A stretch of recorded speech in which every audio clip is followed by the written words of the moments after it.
The Bermuda Triangle. It's known for swallowing over 2,000 ships and 200 aircraft over the centuries. 1272, switching, good day, Envoy 3412. 3000, pilot discretion, 3023, Envoy 3412. Pilot discretion at 3000, 3025, Envoy 3042.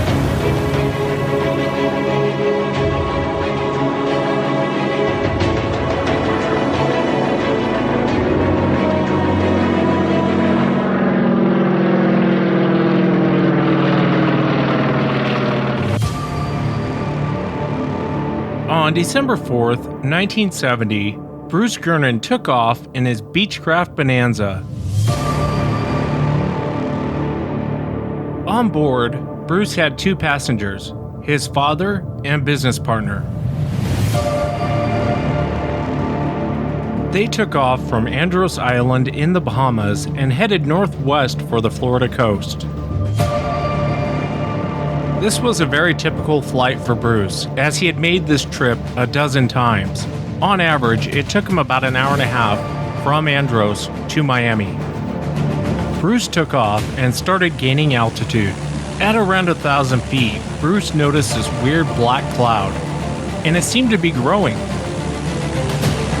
Bruce didn't have a choice. He flew into the black cloud.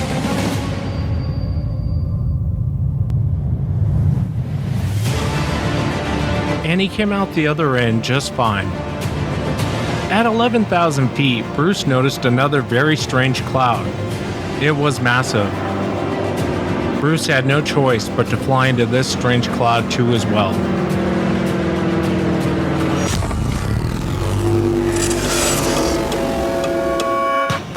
At that moment, it became dark as night around the aircraft. There was no light coming through. But this wasn't a storm cloud, and it was not raining. All of a sudden, Bruce saw a flash of light. It would appear and vanish, just like lightning, but this wasn't lightning. The flashes were so bright, it lit up everything around the plane. Bruce continued to fly his plane for another 30 minutes when he realized this was the same cloud he had flown through the first time. But now it was in the shape of a tornado.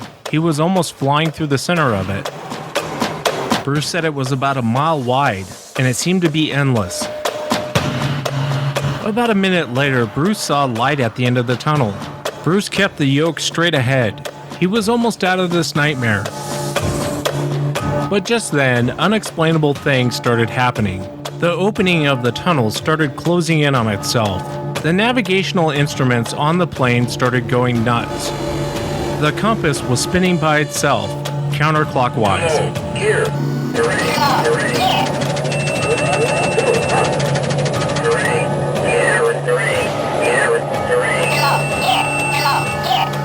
It was like the plane was being operated by something else. Right before the tunnel closed on itself, Bruce was able to break free of this weird fog.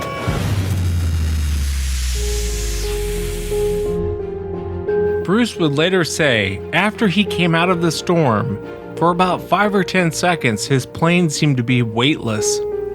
The clouds dispersed, and Bruce was now in this weird grayish haze.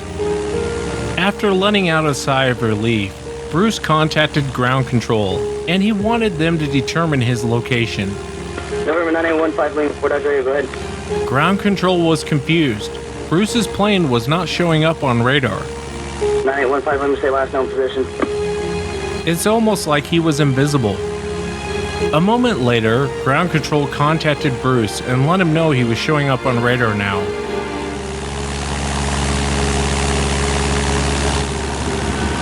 He was actually in Miami airspace. Bruce was shocked by this information. It couldn't be true. The distance the Beechcraft was supposed to cover was about 250 miles. Remember, the whole trip generally took about 90 minutes, assuming there was no hiccups. But this time, it only took 47 minutes. This model of aircraft can only cruise about 180 miles per hour. When you do the math, you realize this is physically impossible. Bruce thought the dispatcher must be mistaken. But after the clouds cleared, Bruce realized he was over Miami airspace. After landing the plane, Bruce thought, I gotta solve this mystery. There's no way we got here in this time. After landing, Bruce checked the remaining fuel along with his watch. The plane had not gone through the amount of fuel required for this trip. Bruce had the records pulled from Andros Tower, along with the records from Miami International. Again, the time does not add up. It is physically impossible to make this trip in the amount of time he did it. All the evidence in hand seemed to indicate that Bruce's plane just skipped over almost half of the entire trip. Looking for answers, Bruce took all the evidence to experts and scientists trying to find an answer. No one was able to give Bruce an answer to what happened that day. It's almost like Bruce was able to jump space and time. What really happened on December 4th, 1970?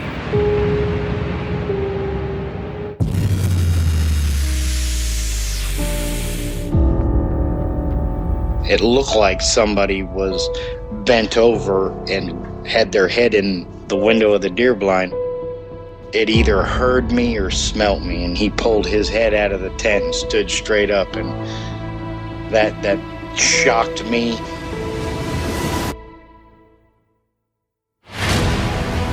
They don't make people that big. The way it moved,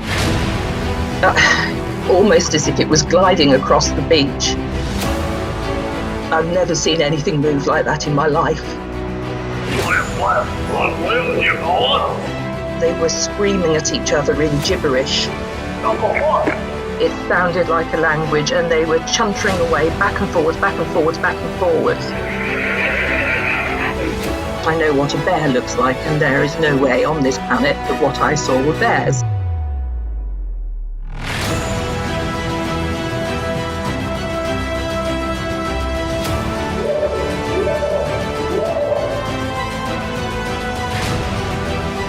What are you reporting? Jesus Christ, you better... Sir? Gia! Hello? Get somebody out here. What's going on now, sir? That son of a bitch is about 6'9", I don't know. Do you see him now, sir? Yes, I'm looking right at him.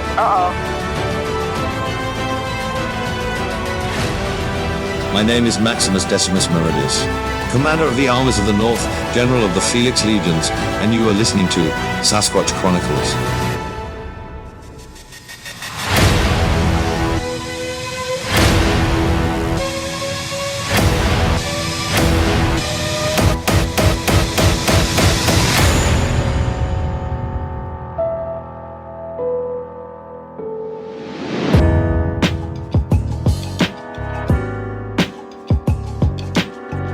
So many weird mysteries to our planet, to our world, that a lot of people don't look into and kind of look the other way.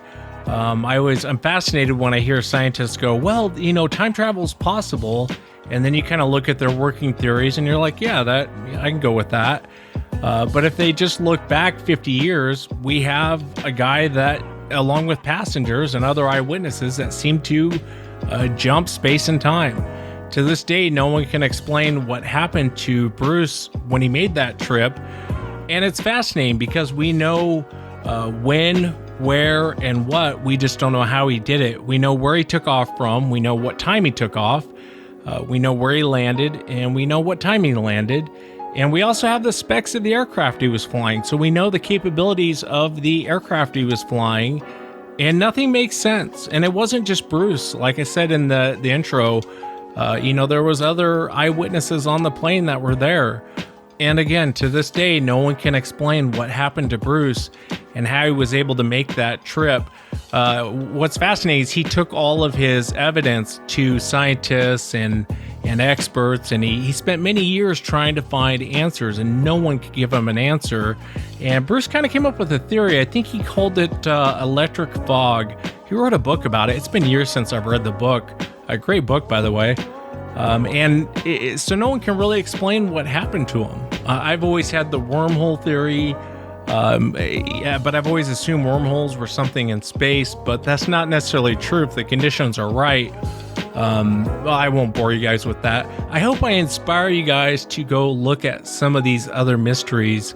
I get a lot of crap when I don't just talk about Bigfoot, and I get it. I have devoted fans that really want to hear about Bigfoot, but when you start looking at some of these other mysteries, something completely irrelevant to your subject matter, like Sasquatch, you'll start to find weird answers to what a question you might have had.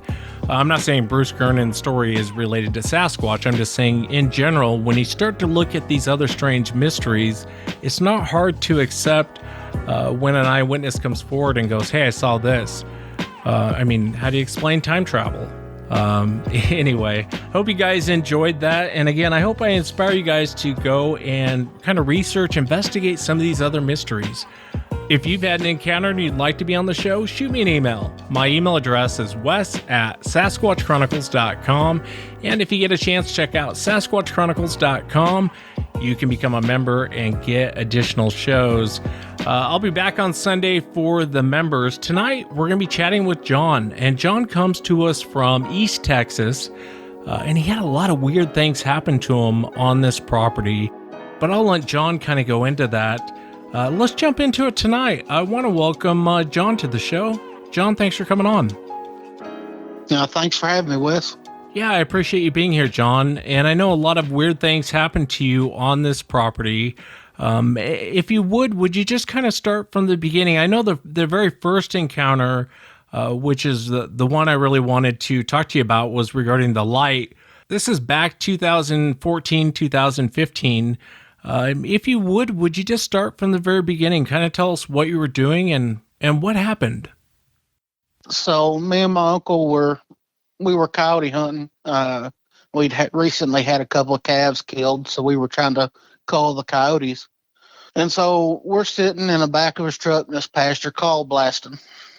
And, we're just kind of shooting the crap, not really paying a whole lot of attention. And I happened to notice over his shoulder in the sky is this orange ball of light. And it was like not over the tree line, it was off in the sky. It was huge, probably about a quarter the size of the moon would have been. And it's just kind of floating around.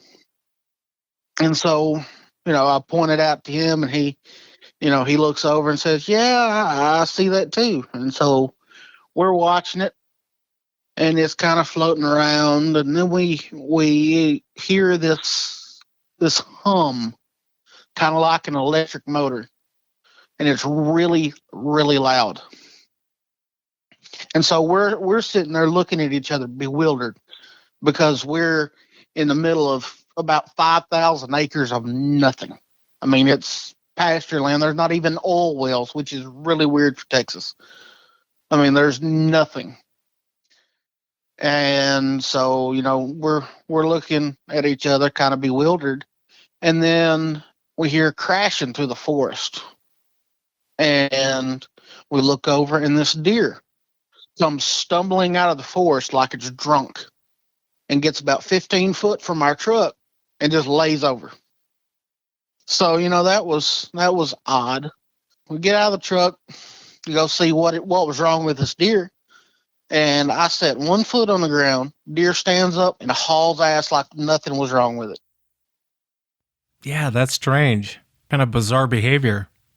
Yeah, that is extremely bizarre. I've been around hunting and stuff all my life, and I've never seen a deer act like that.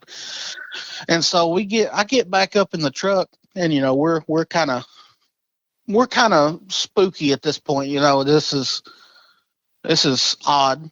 And I just happened to look back up, and the light's still in the sky, kind of floating around. Well, I happened to notice that there's about 4 or 5 jets flying towards this ball of light coming from the nearest Air Force base. And then I look over, and there's 4 more coming from another direction, and then 4 more from another direction. all in total, I think we counted like 21 jets converging on this ball of light. And so we're watching this happen, and we're freaked out. And then all of a sudden, everything goes quiet. I'm talking horror movie silent.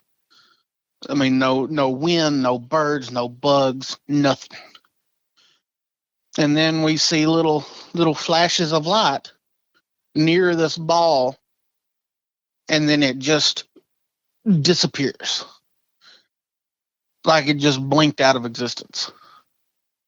And so we're kind of staring off in the sky, just absolutely bumfuzzled. And then we hear this crashing in the forest. It's like somebody is grabbing a hold of green trees and just twisting them off at the base and throwing them on the ground. Snap, crash, snap, crash. And it's progressively getting closer to the wood line, at which point me and my uncle decided we no longer needed to be in the area, and we hauled ass. And so I'm driving down the road talking to my uncle. We were in two different vehicles. In front of me is this bright blue streak of light that just it was hauling ass. It just across the sky in a quarter of a second, and it's gone.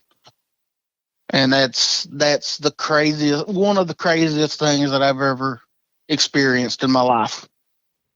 Yeah, that's weird about the light. You saw the light twice. How far up do you think that orange one was that you saw?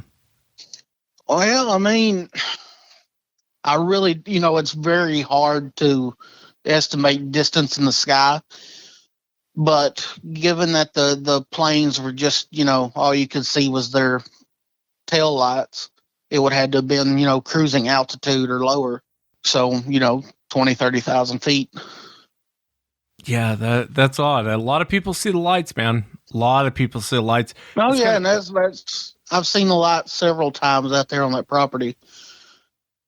There was one time where we just went out there and there was just this blue ball of light hovering over the tree line, and then it disappeared. Yeah, it's bizarre, John. Texas is kind of known for the lights. You guys have the Marfa lights down south, and then you have the Bragg Road, where they call them ghost lights, where people regularly see these lights flying around. But it's not only in Texas. I mean, it's all over the world. People are seeing these lights, and it's just strange. Tell me about the incident on the property where you thought there was poachers on the property. Okay, and this one is I'm not easy to scare, but I was absolutely terrified. So me, my uncle, and his two oldest kids were camping, and we were probably about 200 yards away from where we were sitting in the truck that first night, and this was probably about 6 months later. So we're just out there, screwing off, just shooting guns and just playing around, kind of decompressing and whatnot. We're sitting out there and, not doing much of nothing until dark, when we was going to spotlight for hogs, because the hogs have been rooting up the pasture. Well, so we're sitting at the top of a hill, and at the bottom of this hill is so the way this sits is it's at the top of a hill, and then it's an alley between two tree lines. It's probably about 50 yards wide. And so at the bottom of this hill, there's a pasture that goes off to the left, and then there's a trail that goes off to the right. So it's dark, and I'm looking down towards this trail because hogs like to come out of that trail, and I can see what looks like somebody with a flashlight, and the light pans up like you can see the path of the light, like you would pan your flashlight up. there should have been nobody else on the property. You know, this is 300 acres of family land. There should have been nobody else out there. So I pointed out to my uncle.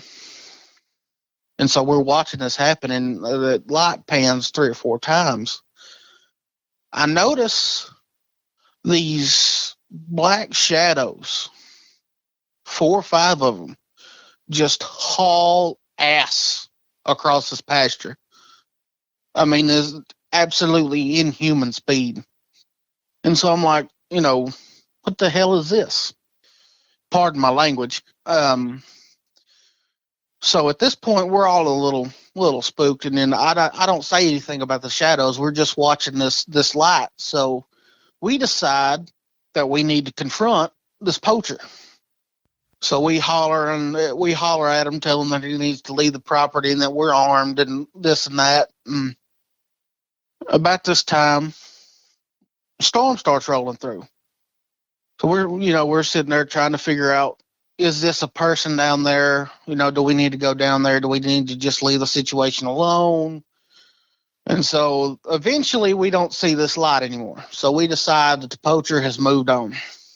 So we walk back over to the tent where we eat supper, and it starts to rain. You know, we crawl in the tent. We're just in there, you know, shooting, having a good old time.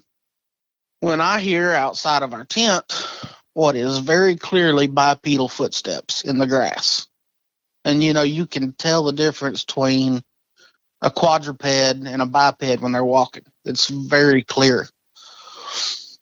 And so I alert my uncle and my cousins that there's somebody outside the tent. You know, it's a person. We sit back to back, and I've got a 44 revolver and a 10 millimeter 1911 in my hands. And whatever is in front of the tent is about to have a very bad night. And my uncle has his shotgun loaded with slugs. And then we've got a 270 and a 308.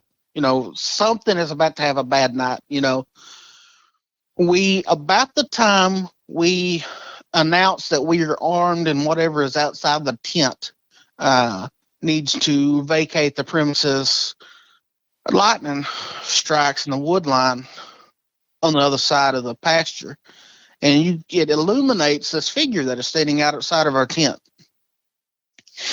And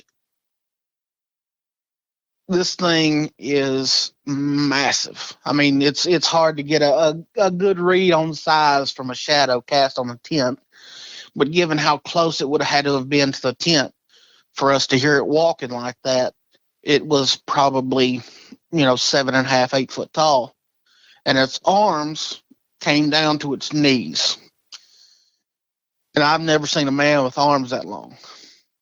I am about to let this thing have it when it just kind of runs away. You know, you can hear it running. So we're sitting there for a few minutes because we want to give whatever this thing is time enough to vacate the premises. And we leave the tent, get in the truck, and go up to the farmhouse. And that's where we spend that night. We just left all of our camping stuff and food and stuff out there. The only things we took with us was our weapons. And we left it there and went back, got it the next morning. Everything was still there, undisturbed. Soggy, but undisturbed. Let me ask you, John, what did you think it was, looking out of your tent and seeing this outline of a shadow, man-like figure? Well, I mean, the only thing it could have been was a Bigfoot. I mean, that was my first thought was, oh, that's Bigfoot, you know? Yeah, can I ask you, John, when you saw earlier in the night, when you saw the 4 shadows running, were they upright like humans running, or was it? Oh, yeah, it was just like some dude was sprinting across the field in a black ninja suit. I can't remember what those things are called, the body suits. Spooky. You know, generally poachers it's a one-man army. They generally don't run around in groups because they don't want to get caught. And most poachers won't hunt private land. They want to go to the national forest because they don't want to get caught. Obviously, it wasn't a poacher, especially based on your description. I'm sure the lightning didn't help. You know, the lightning hits and There's this weird figure standing there. Spooky, man. I would have left too. I absolutely would have left. But I know there's so many weird things that happened on this property. Before we went on the air, you were telling me your uncle he ran into something and he called it a devil monkey, which is fascinating because I mainly hear that down south. Would you mind telling us that encounter? What your uncle told you? Okay, so he calls me one morning and he's kind of panicky, and he says, "I want you to look up this dog that I can't remember off the top of my head, but it's a real big, fluffy looking dog." And he says, "So we're driving down this road. It's just a white gravel oil field road. I mean, it's just access roads to several thousand acres of nothing." And he says, "This thing just charged my truck this morning." I said, "What do you mean it charged your truck?" And he said there was this creature that just charged my truck out of the woods this morning on my way to drop my son off at school.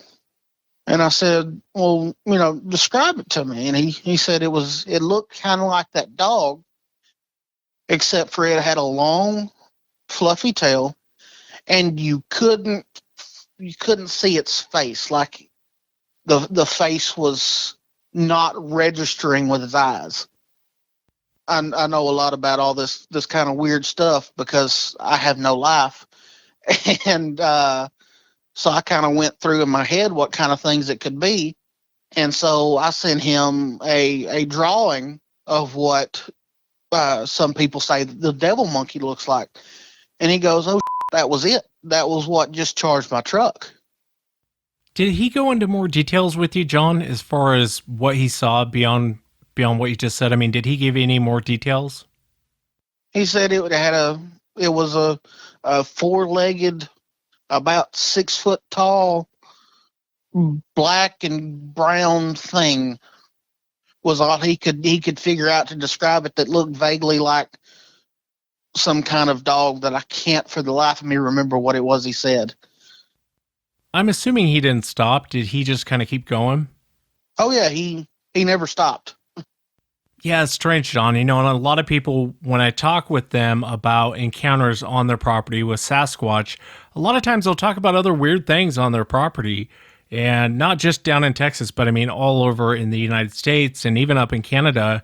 And I mean, weird stuff most people haven't even heard on the show. And a lot of times when I hear it, I always think, God, is that land cursed, or what in the world's going on out there? This property, I can go into a lot of the weirdness that's went on this property if you'd like me to.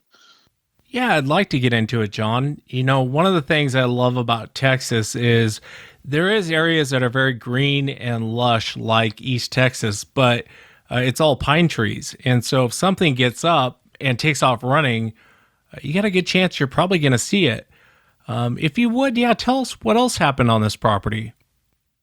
One of the things that I found out this morning was apparently there was a black dog on the property that was attacking some of their dogs. So, they kind of figured it was just a stray dog, so they was just going to shoot it and be done with it.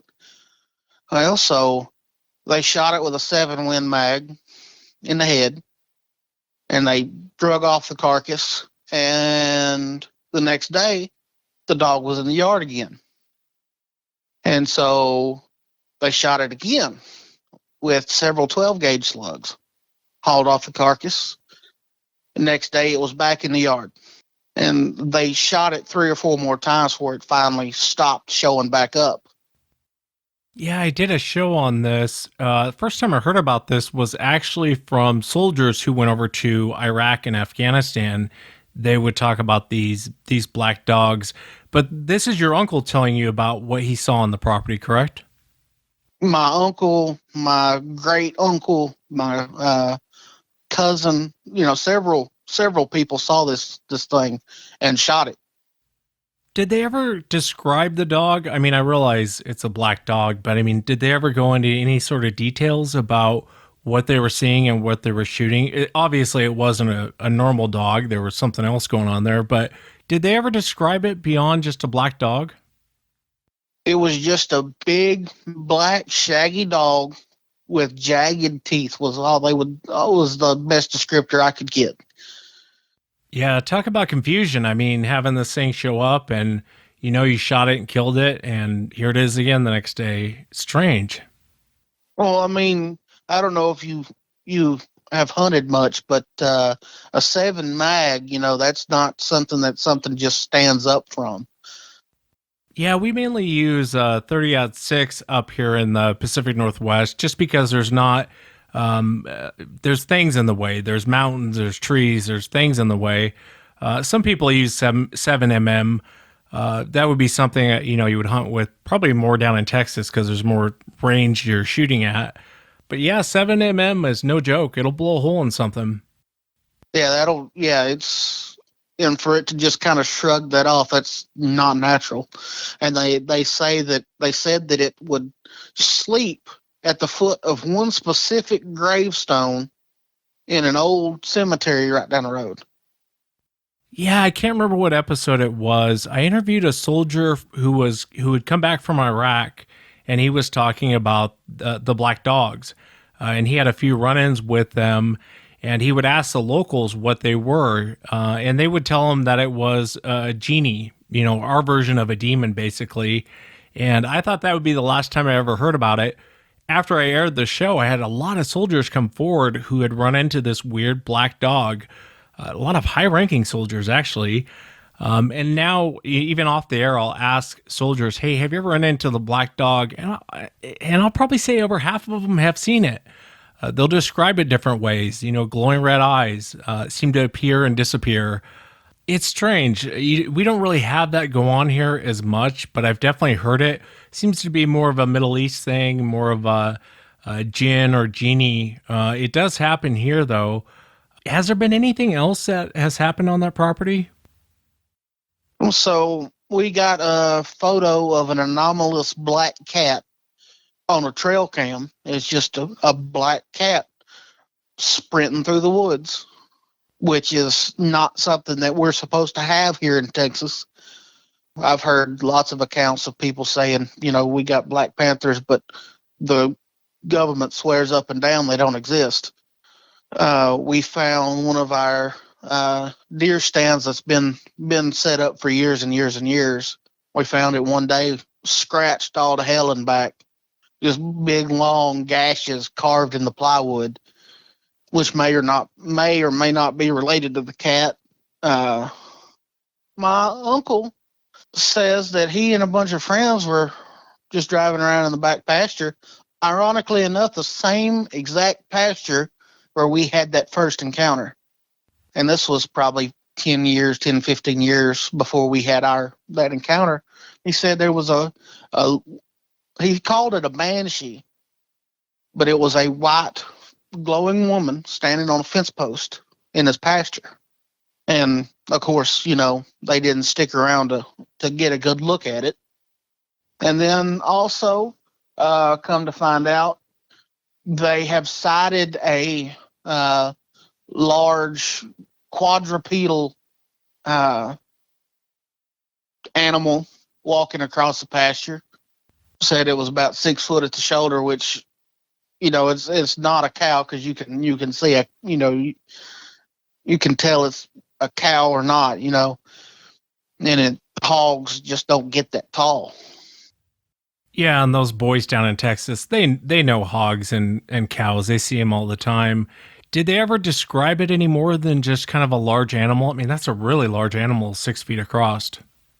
No, they didn't get very good look at it. They just saw a large animal crossing a pasture, and this is pretty tall grass, so it's hard to get a good look at things anyway. And they also saw, which is kind of strangest to me, which I have my theories on what it is, but I don't call this particular creature by name because I believe that draws them to you. An upright deer that was very emaciated. And I'll let you draw your own conclusions on that one. I'm assuming you're talking about skinwalkers. Yeah, which I'm very superstitious about those, and a certain cannibalistic Native American spirit that I don't say their names out loud. Yeah, it seems to be some sort of powerful demon. It kind of goes back to what I was saying in the intro. Sometimes when you look into other weird mysteries or encounters, you'll find answers.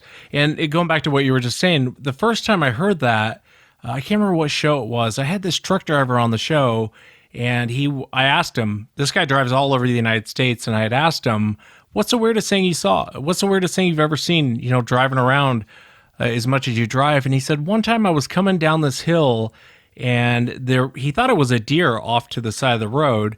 And as he's coming up on it, his lights are starting to light it up, and he's like, oh, it's a deer. The closer he got to it, he said from the waist up, it was a woman. And he really slowed down because he thought he was losing his mind. And as he slowed down, they made eye contact. She turned and looked at him. And he told me she was very beautiful. She had solid black eyes, but she was very beautiful. And the bottom half of her seemed to be a deer. And I asked him, I said, was it like a ghost? And he said, no, it wasn't. He said she was very solid, just walking along the road. He immediately had that overwhelming sense of fear after they made eye contact. And I didn't really think much more of it. Yeah, I believed the guy. I just didn't know what he'd run into. And probably the next day or two, the Native Americans around the U.S. almost crashed my email server. They were all emailing me and explaining to me this deer woman and how she's in their culture. And she lures men away to kill them or leads them to their death. I don't know that a demon can kill you, but leads them off to their death. And basically what I got from it is it seems to be some weird demon. Yeah. And these things are very evil. I mean, just evil in nature. And yeah, it's kind of a little sketchy, hearing that they've seen one on their property, which, I mean, makes sense because there's a Native American burial ground right across the street from the property. And I have no idea if he actually encountered this or not, but one of my other cousins asked me about the staircases in the woods. Have you heard of those? Yeah, I have heard about that. I actually had a fish and game officer contact me, and he asked me if I'd ever seen or heard anything about these weird staircases in the woods, and I hadn't. I had never heard of such a thing, and he was telling me about different ones he's come across. So I started looking into it, and it's very strange. I think part of it can be explained, but there is a portion of it that's very weird. But tell me about it. So I was out there the other day hanging out with my uncle and my cousins, and he goes, so what's this thing about the staircases in the woods? Which was very odd for him to bring up because that's a very, very niche thing. Not a lot of people have heard of this. And so I said, if you find one, just turn around and run in the opposite direction, go back the way you came and forget about it. And so I don't know if he actually encountered that, but it was odd for him to ask that question because, that's very, very niche. Well, I think a lot of the staircases can be explained because, a lot of those old homesteads, there's two things that are left over time after time destroys something. One is a fireplace and the other one's a staircase. However, having said that, these DNR officers sent me pictures of, I don't know, man. And they're just immaculate staircases just in the middle of the woods. It's exactly what it was. It was something I'd never seen before. I'd never seen these. Yeah. It was like the Queen of England came down and created a staircase in the middle of the woods. And you can tell when you're in an old homestead. I don't know if you've ever been in them, but you can see other remnants. Stobs of studs sticking out of the ground, or stuff laying on the ground around it. So if it was just an old homestead, I'd be like, oh, well, it's just an old homestead, But if you just come across a random immaculate set of stairs in the woods, run like hell in the other direction. Yeah, that might be good advice. I don't know enough about it to really speak intelligently. Like I said, I think a lot of them can be explained. I think a lot of them can be explained away as, it's a staircase, but the rest of the house is gone. But there is those ones. I've had some weird pictures sent to me, that's for sure. I wanted to ask you, John, before we went on the air, you were kind of telling me about some of the very strange paranormal things that have happened to you. What was kind of the first incident? I'll start with the lights. I'm driving down the road, headed home one day from work, and my uncle calls. And he says, Jonathan, I don't know what's going on. And this is the same uncle. But there are some lights hovering over your house. Are you home? I said, no, but my sister, my sister's home alone. I step on the gas, and I'm traveling 90 down a farm to market road, which was not very bright, but I did it anyway. And so I get home, everything's fine. I go talk to my sister, everything's fine. By the time I get home, my uncle comes walking out of the woods. And so, I walk over there and we talk, and he said, man, there were some lights hovering over what looked like the house. And I said, well, let's walk back here, to the back and see if we can see anything. And so we get back to where we had a storage yard for oil field equipment, pipe and motors and pumping jacks that we sold. And the air just felt heavy. I don't know how else to describe it. Oppressive. And I just so happened to look down, and in the dust and rock is a series of concentric circles. That was very, very odd. Now, when you say that, what do you mean? I mean, it's just a small circle, and then another couple inches, a bigger circle, just carved in the dust and rock. And it got to about 50 foot when they stopped. And then my first ever encounter with the not natural was at my grandmother's house. And I'm laying in bed reading a book. And this was one of those old-timey, real heavy brass frame beds. And so I'm laying in this bed, and there's one of these little 19-inch rabbit ear TVs from the early days of color television. And so I'm sitting there, and I feel the bed move. And I'm probably about 9 years old at this point. And I feel the bed move, which is odd because I couldn't have shifted that bed if I tried. And I look up, and the bed is suddenly hovering about half, like the footboard of the bed is about halfway up on the TV when it should have been level with the bottom. And so, I kind of cocked my head, and I'm trying to figure out what's going on. And this bed violently shakes left and right and then slams on the ground. And so, obviously, I freak out. I jump off the bed, run out in the hallway, just screaming my head off. My grandmother, what's wrong with you? Why are you screaming? Yada, yada, yada. And I said, well, the bed just picked up off the ground and shook. And, she obviously didn't believe me, but just go back to bed. You were dreaming, whatever. I go to get back in the bed, and I notice that in this carpet, how if you set furniture on carpet for long periods of time, it'll leave a divot in the carpet. Well, the bed was shifted out of its divots. So obviously the bed had been moved. I mean, and like I said, I couldn't have moved the bed if I tried with all my might. John, the older I get, the more I realize we really are apes. I mean, we really are primates. There's so many unseen things that go on in this world that a lot of people will just pass off, and science seems to pass a lot of things off. That's why I like the Bruce Gernon story that I did in the beginning, because science can't explain it. And there's a ton of evidence to support what happened, yet no one has an answer. Even demonic possession. I've asked scientists in the past to explain demonic possession to me, and they can't because there is no explanation. I want to ask you, was there other things going on in the house? If she did, she would have just pretended it didn't happen. And so now I'll move on to my demonic encounter. So I'm about 19 years old. So I'm laying in the bed one night and I'm home alone. Alarms on, doors are locked, windows are locked. Nobody's getting in the house.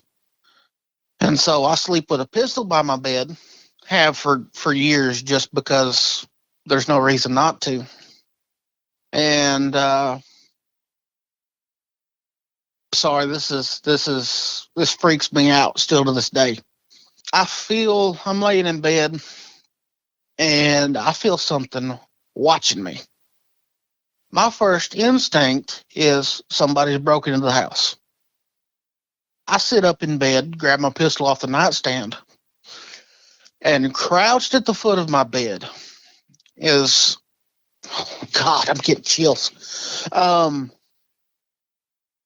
If you Google the Rake, the first image that pops up is what was crouched at the foot of my bed, except it was pitch black with cold red eyes just looking at me.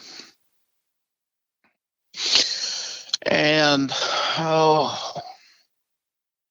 I'm about to start shooting when it just blinks out of existence. It just disappears, doesn't fade away, doesn't run off. It just and gone.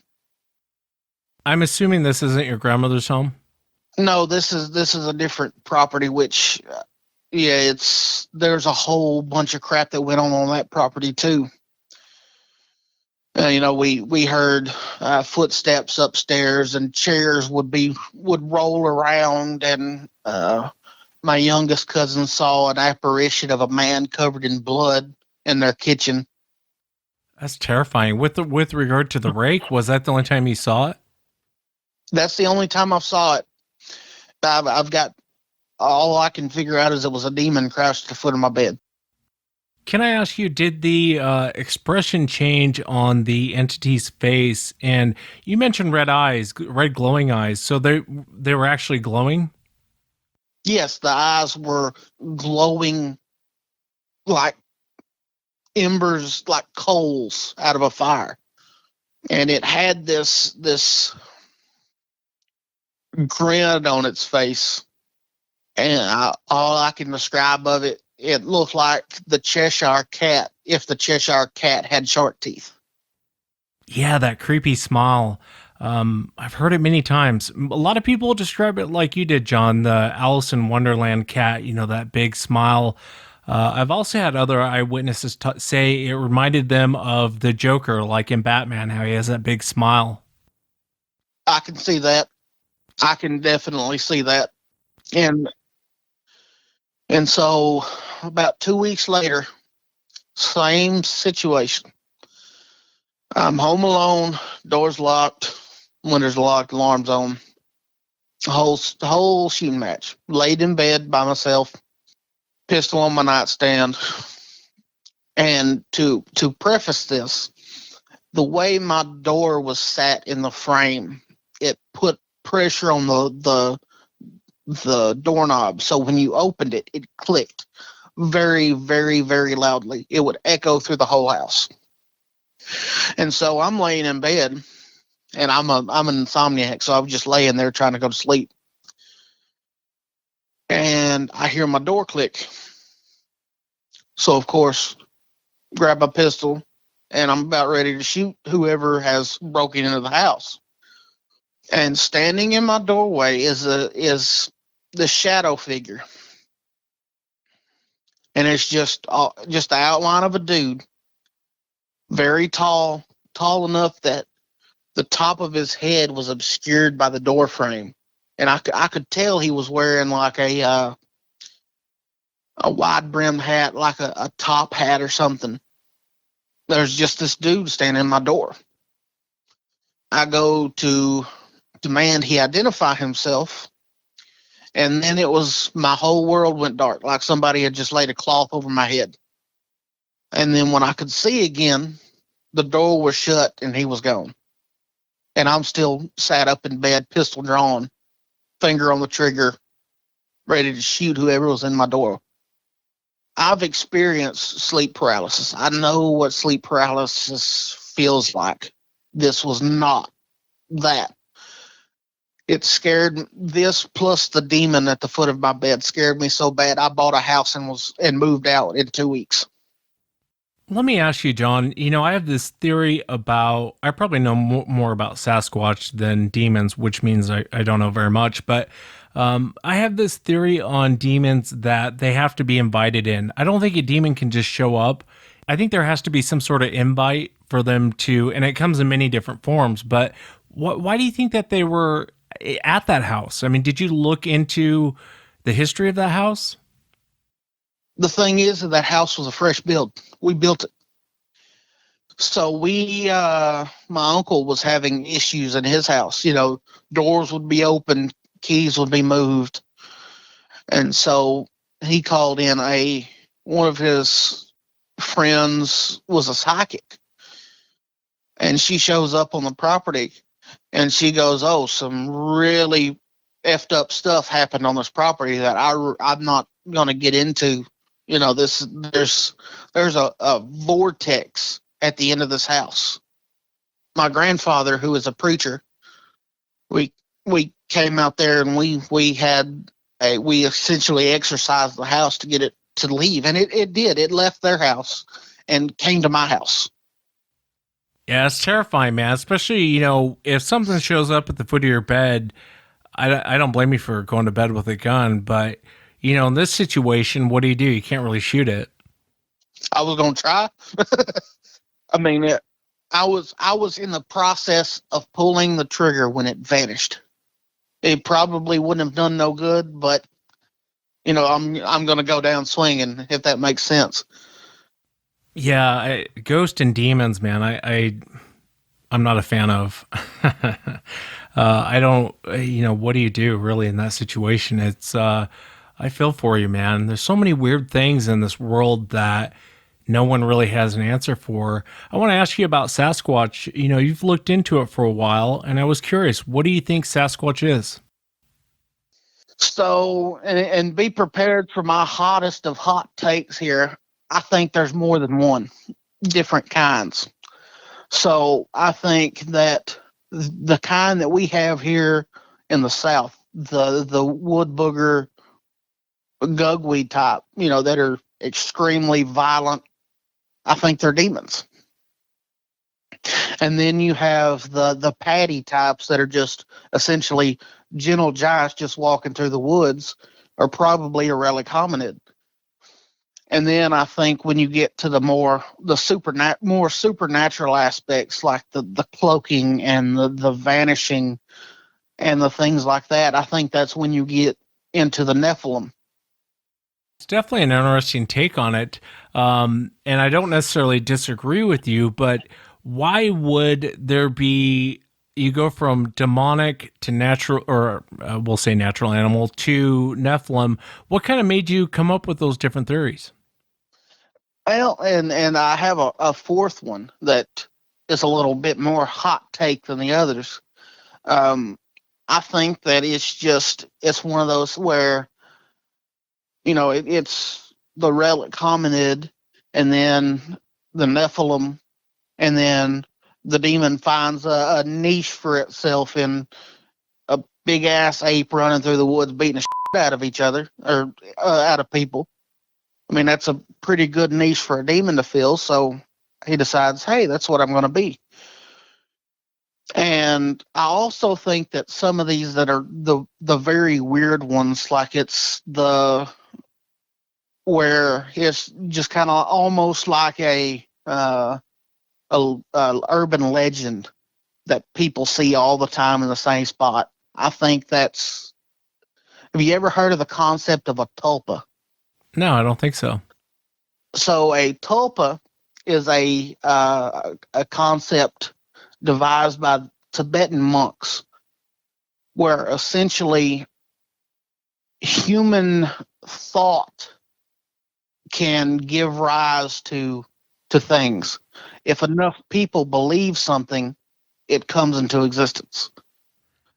I got you. So,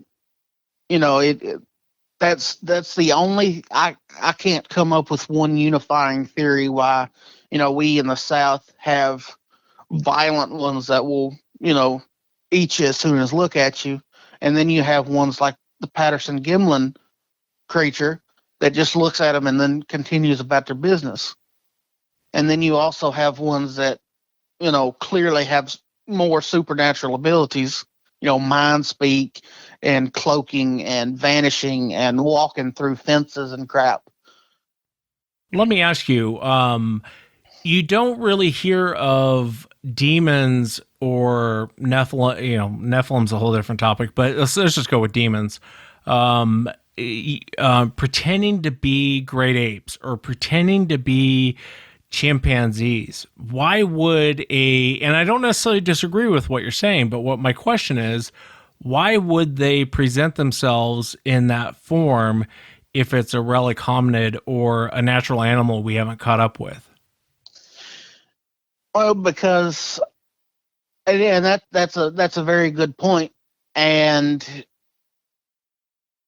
why would a demon do half the things a demon would do? It's part of their, as a demon, part of their existence is to cast doubt on the teachings of the Bible. And I mean, if you've got a massive ape running around the woods that it doesn't talk about anywhere in the Bible, that would cast doubt on it. You know what I mean? I'm not sure if I'm making sense. Yeah, you are. You are making sense, and I'm not breaking your balls on this by any means. I understand. I like to be questioned on my theories. It makes me think them through. Yeah, it's just so strange. I mean, I get what you're saying, and it does make sense. I think, and there's nothing wrong with your answer, because despite what anyone says, no one knows what Sasquatch actually is. And I get the Bible. It's I'm not religious, but I know it well. And I do know that most of the Bible is, when you're talking about demonic or the fallen or, evil and good, the main theme with regard to evil seems to be deception. And the rest of the Bible is basically bloodlines. Once you figure that out, the Old Testament actually makes a lot of sense. It's a good take on what it could be. I mean, you could be right. One of the last questions I want to ask you is, have you ever gone back to that property where all of this kind of began with the strange encounters? Do you go back and go hunting? I go back to that property, but I do not spend time alone there, and I'm definitely never unarmed. Yeah, it sounds like one of those properties you just kind of want to leave alone. If you do go back, will you let me know if anything happens? I will sure keep you appraised. And I really appreciate you coming on, John, taking the time to share what happened to you. Thank you so much. I appreciate you giving me a platform to do so, Wes. Thanks, John. And that's it for tonight, everyone. Remember, if you've had an encounter, shoot me an email. My email address is wes@sasquatchchronicles.com. If you get a chance, check out sasquatchchronicles.com. You can become a member and get additional shows. Until next time, everyone.